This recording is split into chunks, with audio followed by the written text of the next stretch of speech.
ফাতেমা বলে, বুন্ডে আমরা গরিব মানুষ সকালবেলা যদি খাবার খাই আর সারাদিন খাবার খাই না, 2-3 দিন পর্যন্ত চুলায় আগুন জ্বলে না, আর নতুন পোশাক আমি কই পাবো? বলে, বুন্ডে কথা দে, আমার বিশ্বাস তুমি যদি কথা দাও তাহলে তোমার যে আল্লাহ তার প্রতি আমার বিশ্বাস আছে, তোমার আল্লাহ তোমাকে নরিয়াজ করবে না। আল্লাহু আকবার। ইহুদি ওলি বিশ্বাস করে আল্লাহকে। সুবহানাল্লাহ। কর আমার ভাইয়ের আমার মা হযরত ফাতেমা রাদিয়াল্লাহু তাআলা আনহা তার একটা বান্ধবী ছিলেন বাজান ইহুদি। এই ইহুদি মিয়া বাজান ইহুদির মিয়া বান্ধবী ছিলেন, বান্ধবীর সাথে কথা বলতেছে। এবার মেয়েটা যখন বাজান বাসায় গেছে, ইহুদি বলতেছে, মা এলাকার ধনী একজন ইহুদি ছেলের সাথে তোমার বিয়ে ঠিক করছি গো মা, তুমি যদি রাজি হও তোমাকে বিয়ে দিব। এবার মেয়েটা বলে, আব্বা আপনি একটু অপেক্ষা করেন, আমাকে একটু সময় দাও, আমি পরামর্শ করব। কার সাথে পরামর্শ করবে? কয়, আমি মুহাম্মদ রাসূলুল্লাহ সাল্লাল্লাহু আলাইহি সাল্লাম তার মিয়া ফাতেমার সাথে আমি পরামর্শ করি, এরপরে আমি বলবো। এবার মেয়েটা দৌড়ে গেছে হযরত ফাতেমার কাছে, যা বলে, বান্ধবী আজ 12 বছর ধরে তোমার সাথে সম্পর্ক, তুমি যা বলো আমি শুনি, যে পরামর্শ দাও পরামর্শ মানি। আমার আব্বা একজন ইহুদির ছেলের সাথে বিয়ে ঠিক করছে, ধনী ব্যক্তি ছেলের সাথে বিয়ে ঠিক করছে, তুমি যদি বলো আমি বিয়ে করবো, আর তুমি যদি বলো আমি বিয়ে করবো না। মেয়েটা যখন এই কথা বলছে, হযরতে ফাতেমা মনে মনে চিন্তা করতেছে, আর ওই মেয়েটাকে বলতেছে, বুন্ডে তুই আমার সাথে ওঠা বসা করিস, আমার সাথে থাকিস, আমি কুবুদ্ধি দিব না আমি সুবুদ্ধি দিব। তোমার বাবা যেই ছেলেটাকে চয়েস করছে তাকে তুমি স্বামী বলে মাইনে নাও। এবার মেয়েটা দৌড়া চলে গেছে বাদান, ওই বাড়িতে যাইয়ে বলে, আব্বা ফাতেমা রাজি, আমু রাজি। সুবহানাল্লাহ বললেন না? মা তুমি কি বলো? বিয়ে দেবো তোমায়। ফাতেমা রাজি, আর তুমি রাবি? বলে আমার বান্ধবী ফাতেমা রাজি হয়েছে, কারণ ও কোনোদিন ভালো পরামর্শ ছাড়া খারাপ পরামর্শ দেয় না, আমি রাজি। তবে বাবা আমি বিয়ে করতে পারি, আমার একটা শর্ত আছে, আমার বিয়ের দিন আমার বান্ধবী ফাতেমাকে আমি দাওয়াত করব। এবার বাবা বলে, মা ফাতেমাকে যে তুমি দাওয়াত করবে, আমি হলাম এলাকার শিল্পপতি, কারণ শিল্পপতির বাড়িতে শিল্পপতি মানুষ আসবে। ফাতেমা হলো গরিব মানুষ, 2 দিন খায়া যায় আর 3 দিন না খায়া যায়, ভালো পোশাক বাদান পরে আসতে পারবে না। কথা কি বাদান বুঝতেছে না? আমাদের দেশে গরিবের ছেলে আর গরিবের মেয়ে, এদিক টাকার গরিবের ছেলে আর গরিবের মেয়ে যদি প্রেম ভালোবাসা করে, এই বদনাম সারা গ্রামের মধ্যে বদনাম ছড়িয়ে যায়। যা বলে, দেখেন অমুক পরামানিক মেম্বারকে বলে, দেখেন গরিবের ছেলে গরিবের মেয়ে প্রেম ভালোবাসা করে ধরা খাইছে, ইমাম সাহেবের কাছে যা বিচারে দেয়, ইমাম সাহেব দেখেন গরিবের ছেলে আর গরিবের মেয়ে প্রেম ভালোবাসা করছে, আপনি ইমাম মানে নেতা, আপনি নিজ বিচার করে দেন। ইমাম সাহেব বলে, 80টা করে তুমি বেতের আঘাত করো। গরিবের বেলায় 80টা বেতের আঘাত করে। এরপরে কিছুদিন পরে দেখা গেল মিনিস্টারের মেয়ে আর এমপির ছেলের মধ্যে গুডুর মুডুর করিয়া অবৈধ সন্তানের মা হয়েছে। ইমাম সাহেবের কাছে বলে, হুজুর গরিবের বেলায় ফতুয়া দিছেন, গরিবের ছেলে প্রেম আর ভালোবাসা করছে, তাকে 80টা বেতের আঘাত করছে না। আর যে দেখেন মিনিস্টারের মেয়ে আর এমপির ছেলে গুডুর মুডুর করিয়া অবৈধ সন্তানের মা হয়েছে, হুজুর আপনি নিজ বিচার করে দেন। ইমাম সাহেব তখন পাগড়ি বাইরে কয়, ইয়া আল্লাহ আমার এখন ইমামতি যাবি এই নিয়ে আপনার, ইয়া আল্লাহ এখন কি করি, এখন ফতুয়া দিলে আমার ইমামতি যাবি। বাচ্চু আনসারি কয়, তুই কিসের মৌলবি, আখিরাতের আদালত গুজিও খাবি। তুই কিসের মৌলবি রে? তুই গরিবের ফতোয়া করা যাবে দাও, আর ধনীর দিকে ফতোয়া দিতে পারো না। তুই ইমামতি ছাড়িয়ে দিয়া বাড়ির যায়া বইয়ের সাথে রান্নায় সহযোগিতা করে গা, এর সাথে সব বেশি ভাবি। কথা বল ভাই, খারাপ কিছু বলছি না? আপনারা আসান তো?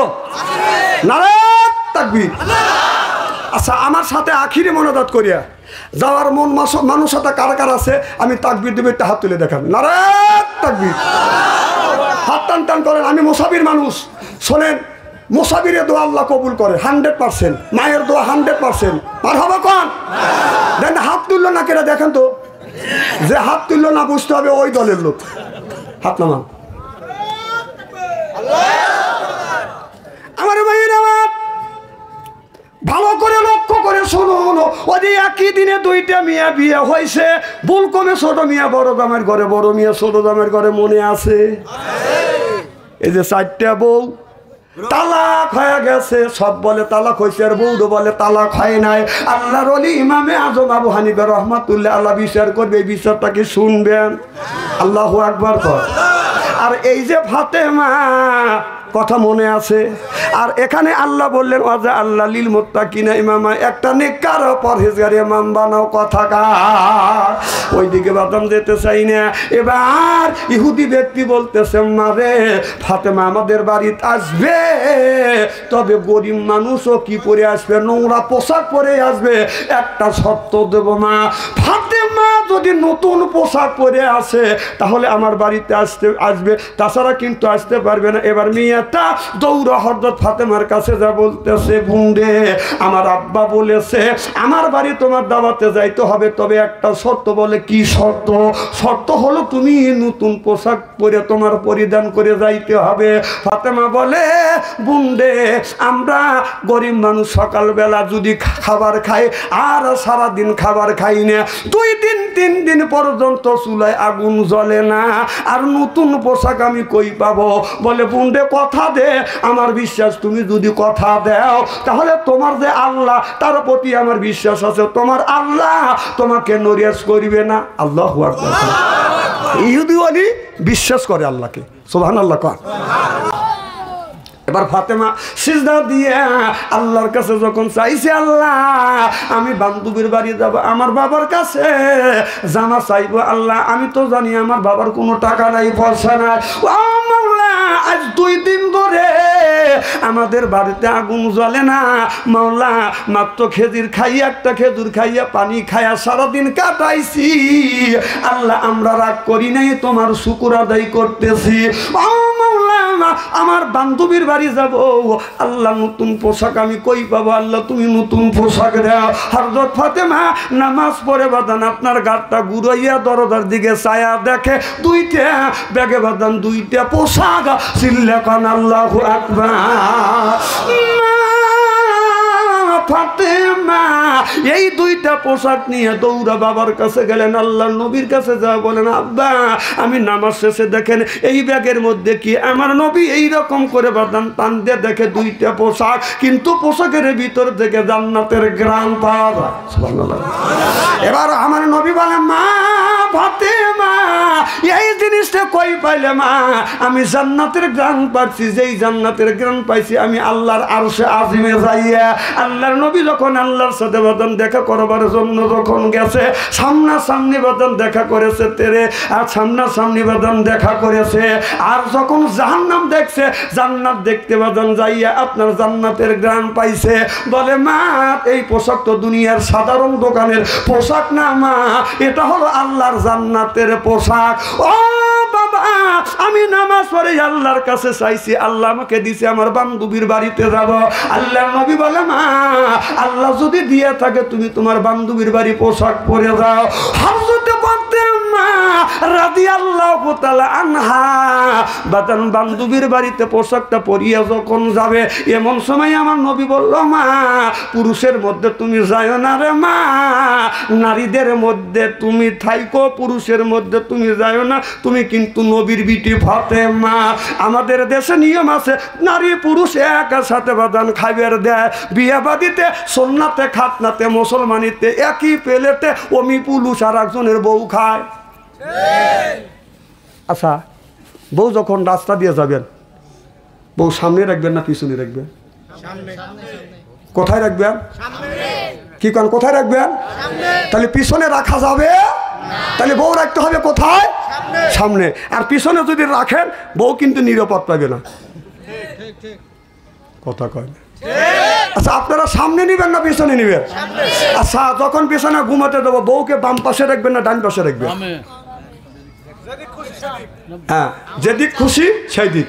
কারণ আপনি বামে রাখলে আপনার বউ প্যারালাইসিস হবে। কোরআন হাদিসে নাই যে বউকে বাম পাশে রাখো ডান পাশে নিও না। কোরআন হাদিসে আছে তোমার হলো আবাদযোগ্য জমি, তোমার সুবিধের ক্ষেত্রে প্রয়োজন হলে ডান পাশে নাও, প্রয়োজন হলে বাম পাশে নাও। সুবহানাল্লাহ, এটা জোরে কর।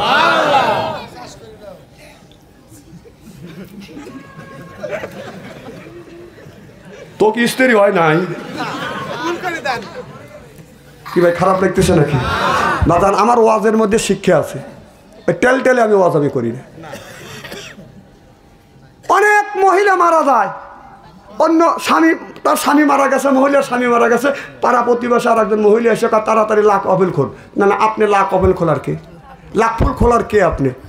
আর স্বামী মারা গেছে, স্বামী এক নাক ফুল দিছে থাক, হাতে চুরি আছে থাক, গলায় মালা আছে থাক, আপনি খোলার কে? আপনাকে এই পারমিশন কে দিছে? খুলতেও যদি হয় তোর লাখেরটা তুই খোল। কথা কন, খবরদার। একজনের স্বামী মারা গেছে, আপনার নাক ফুল খোলার কোনো অধিকার নাই। কে স্বামী দিছে থাক, মরার আগ পর্যন্ত থাকবে, হাতে চুরি আছে থাক, গলার আগ পর্যন্ত থাকবে, গলায় মালা আছে থাক, আপনি খোলার কে? জোরকন ঠিক কিনা?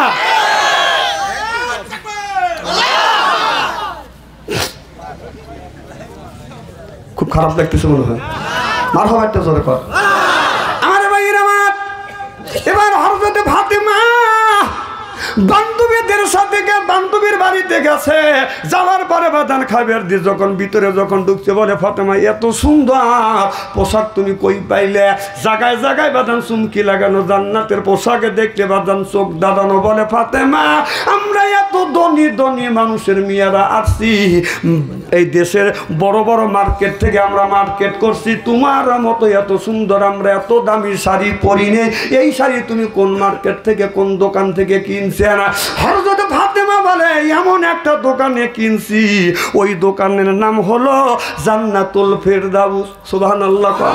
ওই দোকান তোমরা চিনবে না।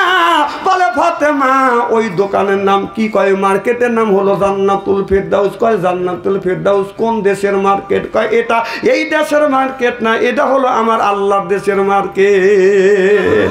কয় তাড়াতাড়ি ওই মার্কেটের কথা বলো, আমরা ওই মার্কেট থেকে যাই এই রকম পোশাক আমরা কিনে আনবো। কয় দুনিয়ার এই ধরনের পোশাক না, তবে এই পোশাক যদি কিনতে চান সেই রাস্তায় যাইতে হবে। কয় কোন রাস্তা দিয়ে যাইতে হবে? সেই রাস্তা হলো সিরাতাল মুস্তাকিমের রাস্তা। আনি ইবাদুনি হাজা সিরাতিন মুস্তাকিম। আনি ইবাদুনি, ইবাদত করা লাগবে আল্লাহর। আল্লাহ কয় তোমার ভাগ্যের প্রতীক কপালার মর্যাদার প্রতীক নাকটা দিয়া আমি আল্লাহ আমার এই জমিনের সেজদা দিয়ে তুমি পরিপূর্ণ করো। সুবহানাল্লাহ বললেন না? সব বলল আমরা ওই রাস্তায় যাব। কয় ওই রাস্তায় যদি যাইতে চাও আমার আব্বা মুহাম্মদুর রাসূলুল্লাহ সাল্লাল্লাহু আলাইহি ওয়াসাল্লামের কাছে যাইবে। তার কাছে যদি কলমা পড়ে মুসলমান হও তাহলে সেই ওই জান্নাতের রাস্তা তোমাদের দেখা দিবে। সব মহিলারা যাইয়া আমার নবীর হাতে কলমা পড়ে মুসলমান হইছে। সিল্লা সিল্লা কান মারহাবা। আমার ভাইয়ের আমার, আল্লাহ কিয়ামতের ময়দানে, আল্লাহ রাব্বুল আলামিন কিয়ামতের ময়দানে এই মানুষের ভালো মন্দ বিচার করবে কে? আল্লাহ হলো আল্লাহ হাকিম হবে, আমার নবী বাদান উকিল হবে, আর আমরা হব আসামি। আমরা কি হব? আর উকিল হবে কে? আল্লাহর নবী। বিচার করবে কে? কামিল হাকিমি।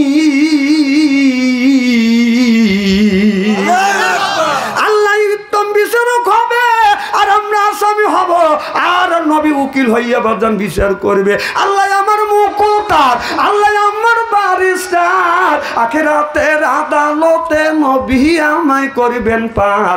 আমি পাপী নবী জামিনদার, বলুন আমি পাপী নবী জামিনদার, আমি পাপী নবী জামিনদার। জোরে কান আল্লাহু আকবার।